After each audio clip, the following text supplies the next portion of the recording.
have Madeline Ravitch back from the Connecticut Coalition to End Homelessness and Paddington Bear. And every year, what your goals are is to keep children from being homeless. So this is the Be Homeful project.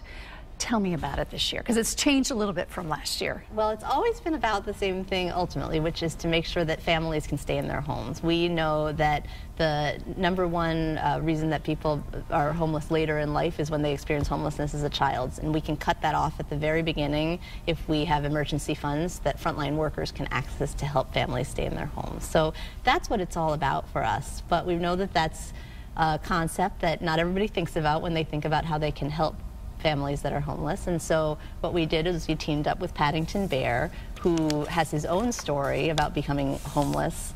And we tell the story of how the Browns helped bring him in. And then we help people think about how they can do what the Browns did and help a family in their community, a child in their community, stay in their homes. So this year you can give a bear or a book. And what is the cost and how do we do that? Sure. So we have a wonderful campaign called Be Homeful for the Holidays, and right now you can go to our website, behomeful.org/give, and donate a bear or a book to a child in shelter for $25 a piece. And the wonderful part is that thanks to a sponsorship from Connecticut Realtors, the funds from the bears actually go to the emergency fund to help families stay in their homes. So it's a win-win. You can give a bear or a book to a child in shelter, and you can help a child stay in their home in the first place. When we talk about numbers of homeless children in the state of Connecticut, what are the numbers? It's about 2,000 a year that enter the shelter system, and that is a number that's small and big at the same time. When you think about that, each one of those is a child who's forever going to be affected by that homelessness. So, but the good news is that through our program it's possible to prevent a family from becoming homeless in the first place for only $1,000. And with 1,000 families is the number of families each year that become homeless. $1,000 a family, that's actually $1 million. That's a big number and a little number at the same time in a wealthy state like Connecticut. But the good news is that through even these $25 donations with the bears and the books, you can actually help a family stay in their home, and that's a wonderful thing. I think a lot of folks, as you say, don't think about that, but it can happen to anybody. And we've seen it happen in wealthy states, we've seen it happen all over the country. And just to give a little bit to help a child who's not in their home, a bear or a book seems like a little thing to do. Do you have enough folks giving every year?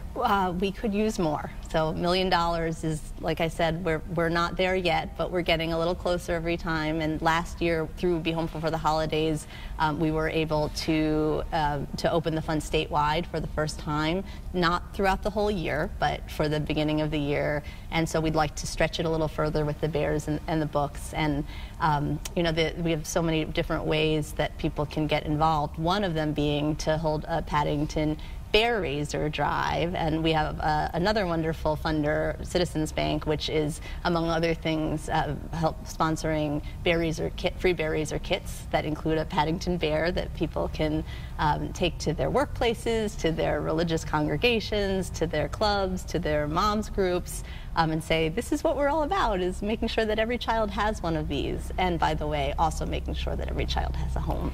We think about it during the holidays, but homelessness is a year-round situation. Is it possible that you could do this year-round with the bears and the books? That's a great question. We would love to be able to do that this year-round, and you're absolutely right. Interestingly, people think about homelessness in the winter months, which is when, you know, we're in our homes in the winter time, the snow is falling, we're cold, you know, it's cold outside, and we think about how hard it would be to not have a warm roof over our heads. But in fact, homelessness peaks in the summertime. So we really do need, family homelessness peaks in the summertime. And that actually makes sense. And why is that? Yeah, it's interesting. So it's not intuitive to people necessarily at the beginning, but it makes sense when you think about it. Daycare, childcare is expensive. So if you think about the summer months when schools let out and parents have to juggle their jobs and the cost of childcare, that can break a family's budget. And a lot of these families we're talking about are hardworking families whose paychecks in this expensive state just can't stretch for the whole month. And you know, they're already living close to the edge, and a moment of crisis like a medical emergency, a death in the family, a loss of a job, that's the kind of thing that can send them over the edge, particularly in the summer months when they're already struggling so much.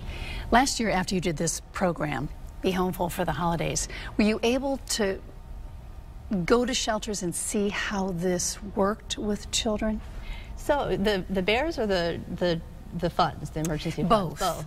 So the bears were a hit, right? The children loved, we heard from all of the caseworkers around the state, and these caseworkers are the real heroes here, working on the front lines with families to help them figure out ways that they can stay in their homes. And you know, they see them with the bears, and they talked about how moved and touched the children and their families were by the bears. But even more importantly, they value these what we call diversion funds so much, because they are able to help families stay in their homes, and that's the thing that they want to do more than anything, is be that partner who can help a family stay in their homes. But they see that impact, and they see the demand for shelter beds in some parts of the state really going way down as they are more and more successful at helping families stay in their homes rather than enter the shelter system. With the state so strapped for cash these days, how is this impeding your efforts? The state budget is certainly a challenge, although we're grateful for the support of the state in everything we do to run the shelter system and the different kinds of systems we put in place to end homelessness across the state.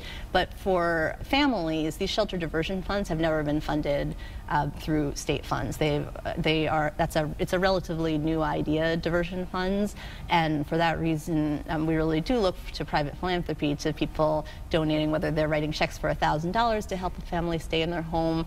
$1 million would be great to end family homelessness for an entire year, or just that one bear or book. Or for children, a marmalade drive, which is, since Paddington loves marmalade, kids collect coins in a jar and send them to us to put in the fund. And we really do say that every person can make a difference in the life of a child, and that person could be a grown-up or a child thinking about their neighbors. In the state of Connecticut, just to give folks an idea, how many shelters are around for folks? Last year, last year we delivered to about 50 shelters around the state. 50. That's family shelters and transitional living facilities. So those were family shelters or facilities that serve families. There's more than that when you think about agencies. So all told, we have 70 member agencies that are part of the dues-paying members of the Connecticut Coalition to End Homelessness, and it's even more than that in terms of the number of facilities. But as I said, the interesting part is that some of those facilities are changing from being shelters to diversion centers that are helping families stay in their homes, which is interesting. So would you say we're gaining on it, or the numbers are kind of staying the same? Well, I think we never quite know what's going to happen, right? There's always a lot of different factors with the economy. We do see diversion rates going up. So we have these wonderful dashboards that you can look at cch.org, and if you're a data person, and you can actually see the diversion rates going up, and you can see the recidivism rates, families not going into shelter or not going back to shelter after being helped. But you know, I think in terms of what the demand is, that can change over time, and we don't know all the variables. All we can do is build a system to make sure that when a family does become homeless, we have the resources to help, and those resources include both the skilled frontline workers who can help them sort of navigate, you know, is there a family member you could stay with? Is there a friend? How can we help you? Before they have to go to a shelter. Before they go to shelter, coupled with these very valuable emergency funds. So again, plug this for Christmas time, but we know it needs to be a year-round situation. The website is behomeful.org/give, and you can go there to make a donation. You can also reach out to us through the website to order your free bear raiser kit, which includes tags that you can give to people saying a bear was made in your, a donation was made in your honor to a homeless child, and they make great stocking stuffers. We've got materials for giving trees, if that's something that your workplace or congregation does. We've got materials for retail businesses to use to do a portion of proceeds at register. So there's so many different ways that people can hold their drives, and we try to just give people the tools they need to make a difference for a family in their community. So for those who have everything, give a bear or a book to a homeless child, or both. Thank you so much, Madeline, for coming on. Thank you for having us. We love being here. You're welcome.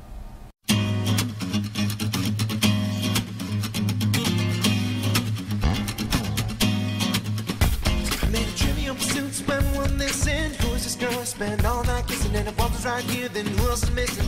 Got a little sidetracked if I'm so wishing to find the keys to the door, but it's also a metaphor. Need to keep locked in the grocery store of my mind just to save time. I'll skip right ahead to the last ride.